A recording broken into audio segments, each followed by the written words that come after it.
안녕하세요. 팀TV입니다. 오늘은 과연 국제결혼은 매매 혼인가에 대하여 이야기해보겠습니다. 주로 국제결혼에 대하여 안 좋은 시선을 가지신 분들은 다음과 같이 질문합니다. 만난 지 하루 만에 결혼을 결정하고 결혼식을 올리는 것이 가능한가?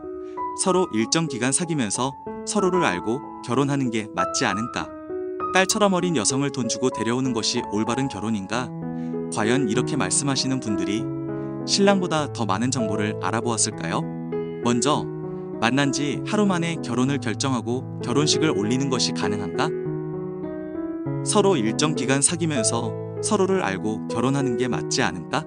라는 질문에 대하여 이전 영상에서 이미 이야기하였습니다.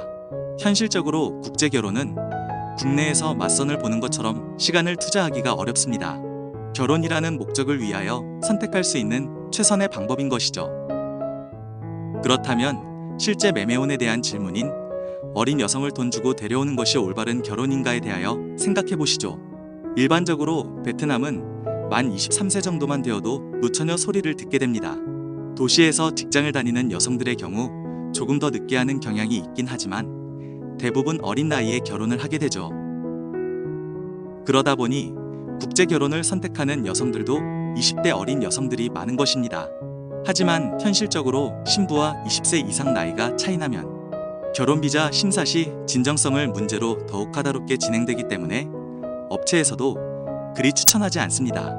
비자 심사에서 탈락하게 되면 6개월 동안 다시 신청할 수 없기 때문에 신랑과 신부 모두 1년 이상 힘든 시간을 갖게 되기 때문이죠.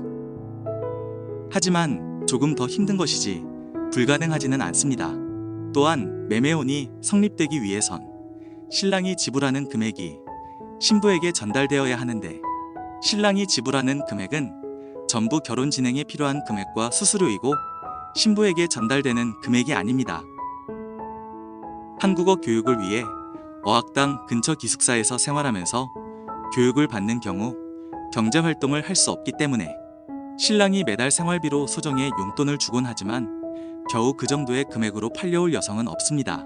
물론 신랑이 매달 친정에 경제적인 지원을 해주길 원하는 신부들도 있지만 대부분은 신부가 직접 일을 해서 친정집에 도움을 주길 원합니다.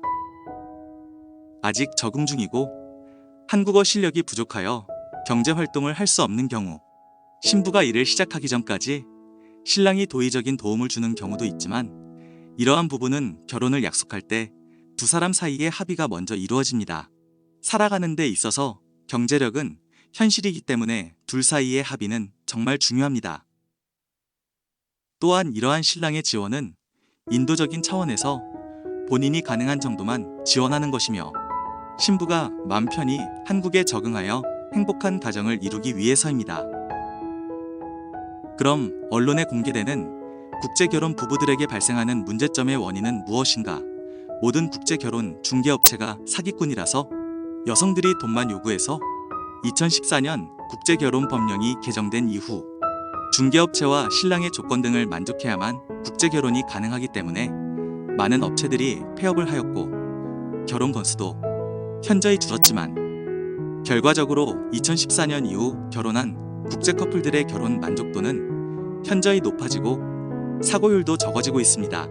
먼저 중개업체는 경제적 도움이 필요한 신부에게 신랑의 조건을 거짓으로 말해 무조건 결혼을 성사시키는 경우도 있었습니다. 당연히 결혼을 약속하는 과정에서 서로가 원하는 부분에 대한 합의가 먼저 이루어져야 한다는 가이드도 신랑과 신부에게 하지 않았기 때문에 신부는 한국에 입국 후 배신감을 느끼게 되고 결국 가정의 불화가 발생하게 되는 것이죠. 이 경우 잘못된 중개업체의 행동 때문에 신랑과 신부 모두가 피해를 보게 되는 것입니다. 하지만 법 개정 이후 이러한 부분들이 많이 개선되었죠. 신부의 경우 현재도 가끔 단순히 한국에 입국하기 위한 방법으로 국제 결혼을 하여 결혼 비자로 한국에 입국한 뒤 불법 체류자로 일을 하려는 신부들이 있습니다. 비자 심사도 까다로워지고 많은 상황이 변하여 드물지만 현재도 그런 경우가 존재합니다. 하지만 이러한 경우 신랑이 조금 더 현실적으로 바라본다면 미리 충분히 알 수 있습니다. 이 경우 목적은 결국 돈이기 때문에 한국에 입국 전에도 이런저런 핑계로 돈을 요구하죠. 남성에게 의지하지 않는 모계 사회에서 자란 베트남 여성이 가끔 용돈 정도가 아닌 큰 돈을 요구한다면 일단 의심해 볼 필요가 있습니다. 예를 들어 부모님이 아파요 라고 하는 경우 업체에 부탁하여 사실인지 확인해보고 사실이라면 도와주고 거짓이라면 결혼에 대한 진정성을 다시 한번 생각해 볼 수 있는 것입니다. 가장 케이스가 많은 것은 신랑으로 인한 불화입니다. 모계 사회에서 존중받던 신부에게 가부장적인 한국 문화에 적응할 시간을 충분히 주지 않고 강요하기 때문에 신부는 받아들일 수가 없는 것이죠. 또한 결혼 전 한국에서 일해도 된다고 약속했던 것을 신부의 한국 입국 후 어떤 지원도 없이 무조건 안 된다고 한다면 친정 식구들을 도와줄 수 있다는 희망이 깨지고 한국에서 유일한 편인 신랑에 대한 신뢰가 무너지면서 가정도 깨지게 되는 것이죠. 그중 가장 문제가 되는 것은 말로는 아니라고 하면서 본질적으로는 신랑 스스로 신부를 돈을 주고 데려온 매매혼으로 인식해버리는 것입니다. 한국보다 못 사는 나라에서 왔다고 해서 신부가 우리보다 낮은 신분이 아님에도 불구하고 신부를 무시하고 권위적으로 행동하는 것이죠. 결혼은 서로 동등한 위치에서 두 사람의 행복을 위해 이루어지는 것입니다. 그런데 이런 분들은 결혼의 실패 원인을 고분고분하지 못한 신부와 업체의 잘못된 소개 때문이라고만 하죠.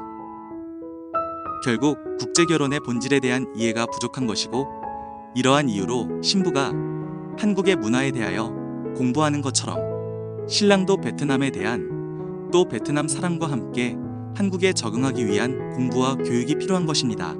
연애와 마찬가지로 배려를 바탕으로 한 서로의 노력이 없다면 기대할 수 있는 것도 없겠죠.